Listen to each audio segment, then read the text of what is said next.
Hi, welcome to my channel. If you're new here, I'm a homeschooling mom to 2 little girls. I would love for you to hit the subscribe button so that you can stay updated on our life and see the rest of my curriculum reviews. Today, I'm going to review for you guys the Space Science unit from The Good and the Beautiful. It was just updated earlier this directly from the company. Theirs comes on a thicker, higher quality paper than what I have, and the print quality is just amazing. I just printed this one out. I didn't want to wait for it to ship. I wanted to get a review out. This is newly updated. They've spent quite a while updating their space unit and everyone's been looking forward to it. It just came out. I want to say it was maybe 150 something pages to print this out. So if you don't have a good printer that, if you don't have a good printer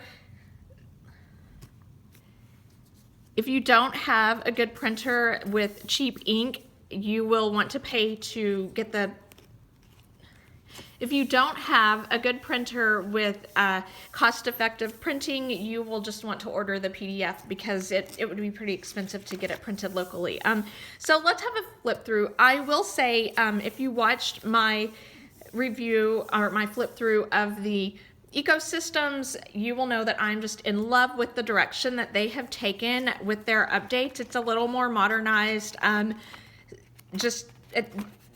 The text and the font just look a bit more kid-friendly to me. So let's get started going through this. I'm going to do a complete flip through for you, and I hope you stick with me through the end. If not, I totally understand because it is 150 pages. So here we go. I also printed it single-sided because a lot of the things you have to cut and print, but you could go through and conserve paper if you'd like. Here's the table of contents. You'll see the lessons in here. There are 15 lessons. Usually you can do one lesson a week.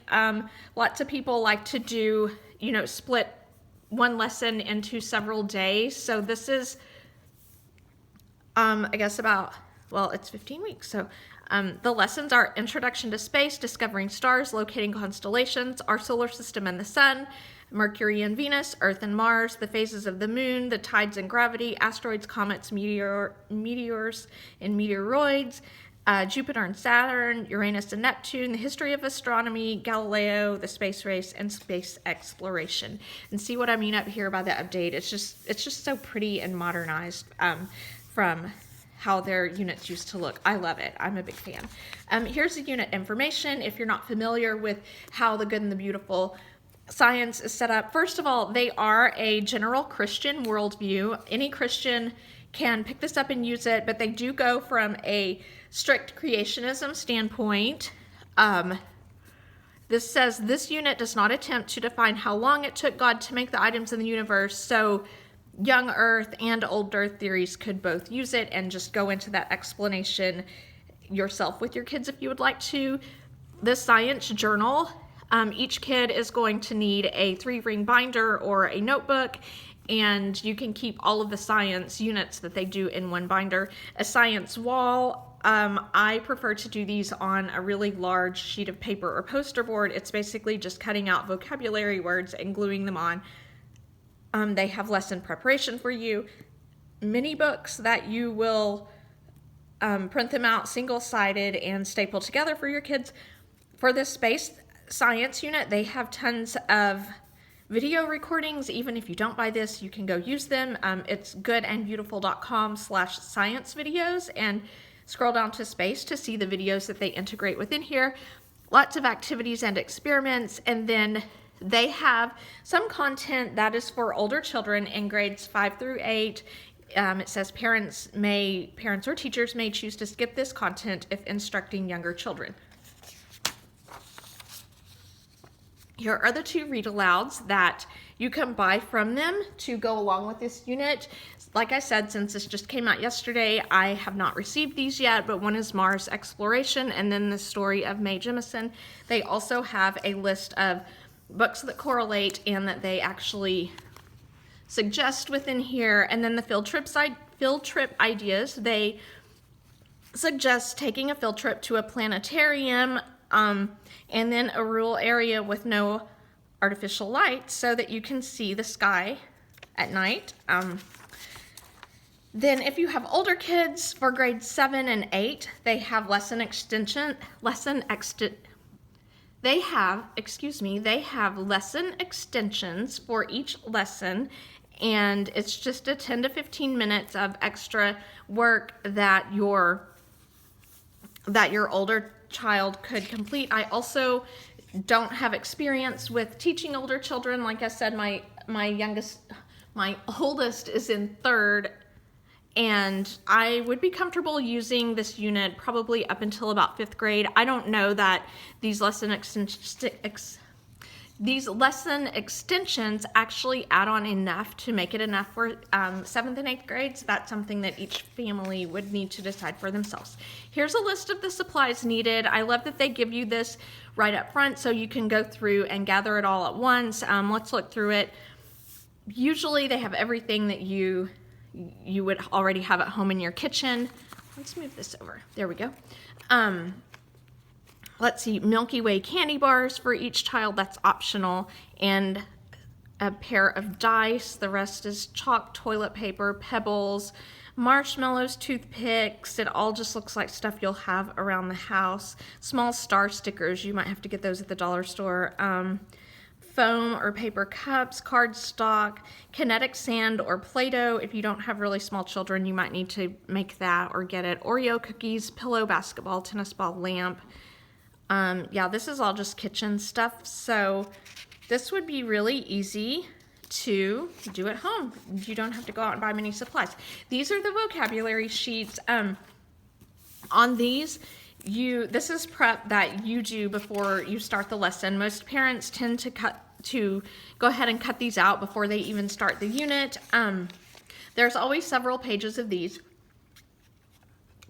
And if you watch my Prep a Science unit video, you'll get to see how I prep all of these. Just quick definitions and photos here.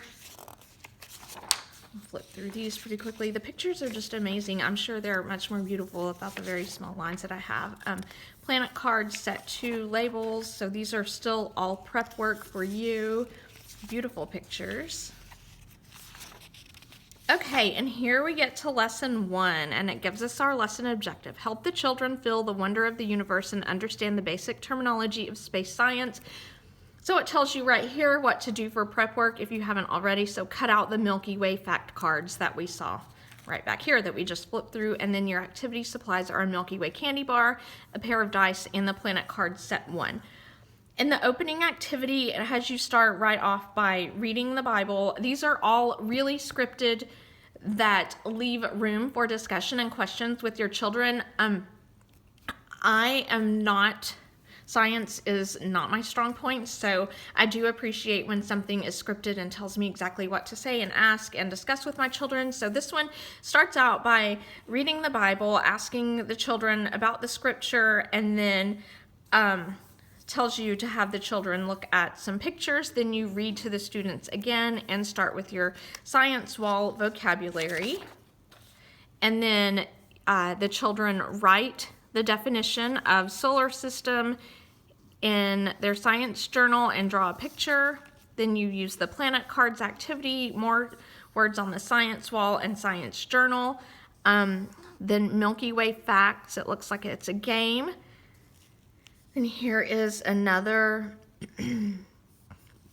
there's another very quick, looks like 30-second activity to do with your kids, and then more reading. Here's the Milky Way fact cards that it referred to. And if you order the printed version, they do send you a PDF so that you can print out these pages that each kid will need a copy of. So there's that. These are all the things that you will need for lesson 1. Then here's the extension for grades 7 and 8.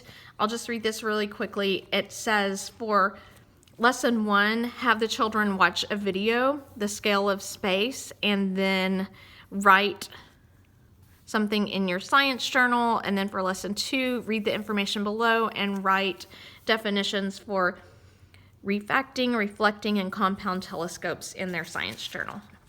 Lesson 2 is discovering stars. This is helping the children understand facts about stars and their life cycles. Watch a video about telescopes. You don't actually need a telescope for this. Here is reading. This one has to be done outside on the sidewalk with chalk. It's a pretty interactive right here. Your kids are going to run for 10 seconds and then keep doing the activity. You read to the children. Then there is a picture activity that they've included the pictures for. Then there's a video, more pictures, lots more reading. It looks you're reading this entire page. And here are the pictures. I will just say right now, one thing that I have not enjoyed in the past about The Good and the Beautiful, and I kind of feel like this one may be the same for us, is the amount of reading from this that I did to the children. We are currently doing something a little more interactive where I read a little bit, they watch a short video, then we go to their journals. So I don't know, this feels like a lot of parent reading to me and fewer activities. Not sure that this is going to be one that we love. We did not like arthropods at all. Thumbs down, because it was just too much. Let's see. This is locating constellations. Prepare a device to look at websites or apps about constellations. Your activities, it looks like you're going to be making constellations out of marshmallows and toothpicks. You've got your science wall, read to the children, view these videos or websites, reading to the children, looking at this. I do think, yeah, here's the marshmallow Big Dipper. I do think that oh, this is cute. Making a little telescope and yeah, making a telescope. I do think that this would be cute. These are cute activities. Maybe my third grader would like them, but they aren't as in-depth as what she is used to. Here's an extension for grade 7 and 8. This is using an app such as Skyview or Night Sky. I can tell you right now, Skyview is an amazing app. We've used it a lot, and then something that they can read and write in their science journal about. I don't feel like these science units from The Good and the Beautiful, the ones that we've tried so far, are very good at holding the attention of younger kids. It's a lot of reading. Maybe it depends on the learning style, but my kids lose interest after a bit, and so do I. So that's up to you. This may work for grades 4 and 5, but I would probably, for grades 4 and 5, add on the extensions as well.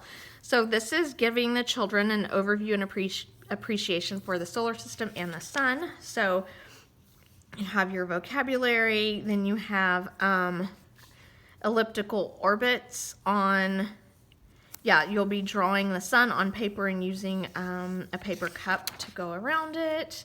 And then read more to the children. Looks like they look at some pictures and answer some questions for you. Then you make a mini book and read to the children. I'll show you the mini book. And then here's an activity with the planet cards.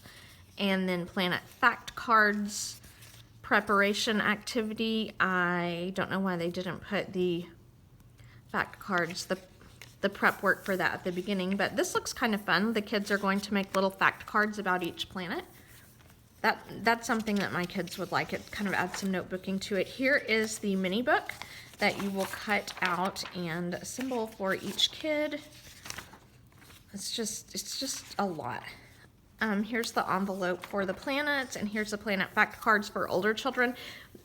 They say older children. I would have first grade and up do these for mine. Like, this is something that my daughter was doing in first grade, so I don't think it's just 5th and up. You can walk them through what needs to be on or have them look it up themselves and circle. It looks pretty simple. So lesson 5, we're going to be learning about Mercury and Venus. They do their fact cards in the word wall. It's like another mini book. There's several pages for that. And then the extension, which is reading and writing. This is for grade 7 and 8. It has them read about the Cold War and then write 2 to 4 sentences on their opinion. I would personally make that a couple of paragraphs. Maybe I'm a little extra, but here's exploring Earth and Mars. Some pretty cool pictures here. You start out with the mini book. So you read the mini book, then read this to the children, then do a Mars crater activity with Play-Doh. talk about the challenges of living on Mars, and then do your planet envelopes. Here's the extra stuff you need for this lesson.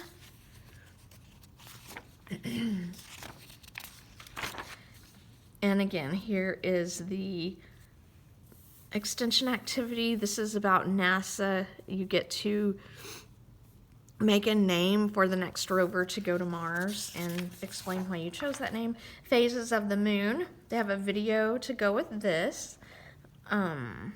Lots of reading. Again, moon phases, moon phase cookies. That's fun. You would do this with Oreos. And then your science journal. And then I'm guessing this might be something like once.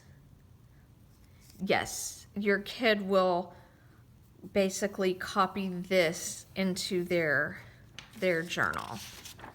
Oh, here's the blank page. They'll use this as a reference to complete it.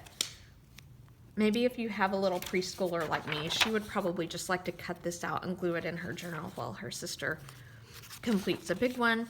Here's the lunar calendar. I just love the fonts they're using now. Here's the extension. It is learning about solar eclipse and writing about that. Activities. Oh, I guess I got these 2 pages out of order, but this was the tides and gravity, and then lesson 8 activity here. Science, vocabulary, talking about weight, planet cards again. Here's this. You will need to make a copy of the journal page for each child and a Venn diagram page for each child.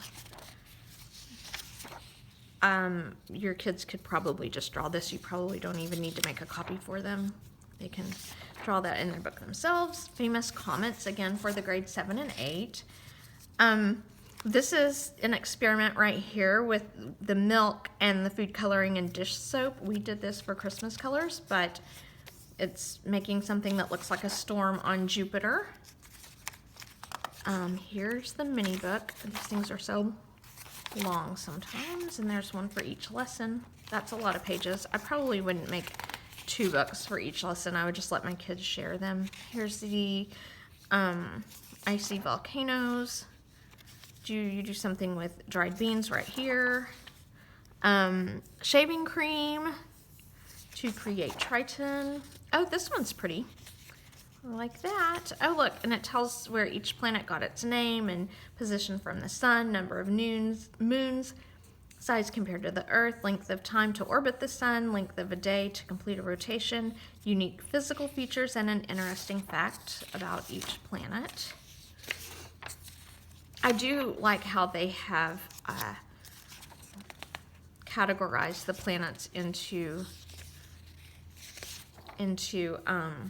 the lessons, though. Here's about the dwarf planets, and then the history of astronomy. If you don't have the book Along Came Galileo, it's really good, and I would use that as like a little chapter read aloud for this.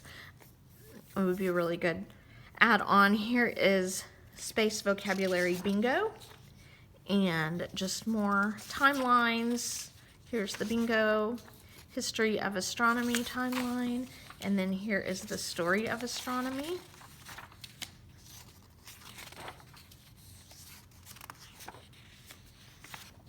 Oops, forgot a page. Last one. Here's an extension. This is Henrietta, so I'll leave it. And then here's the life of Galileo.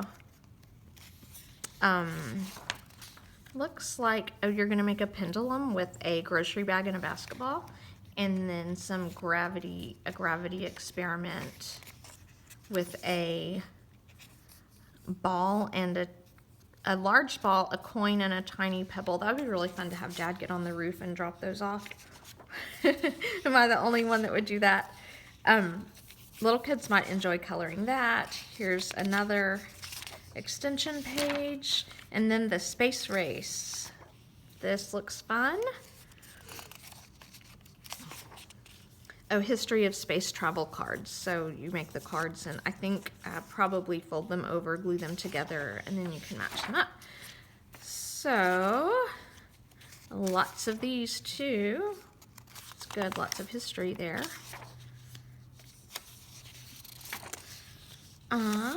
Okay, we're almost to the end. Here's a short timeline, then another extension activity, and space exploration is the last unit. Ooh, key parts of a space shuttle. That looks fun. Another thing, you can order online the space ice cream or any kind of that stuff to do. Last extension is black holes. Now, in conclusion, this is a lot of pages, guys. In conclusion, I don't know that we will super enjoy this, but I did want to give everyone a flip through before you commit to the purchase. I think we may use the last versions, the last few lessons to talk about space travel and space history and all of that, but I think I probably have some more interesting resources to get through the bit about the planet so that I'm not just reading constantly and putting together so many mini books, but there are some really good resources in here. I would suggest going to grab it from the Good and the Beautiful website while it's free, and using the resources you'd like, and then if you want the full thing, go ahead and purchase it from them. I hope you enjoyed this review. Be sure to check out my ecosystem science review. That is one that I think was really good and really well put together and didn't seem to be as bland and so much reading from the parent. And anyway, I did a flip through and review of that, and I hope that you found this helpful. If you did, please give it a thumbs up and hit subscribe. Like I said, it really helps out the smaller YouTubers who are just getting their videos out there. Thank you so much for watching.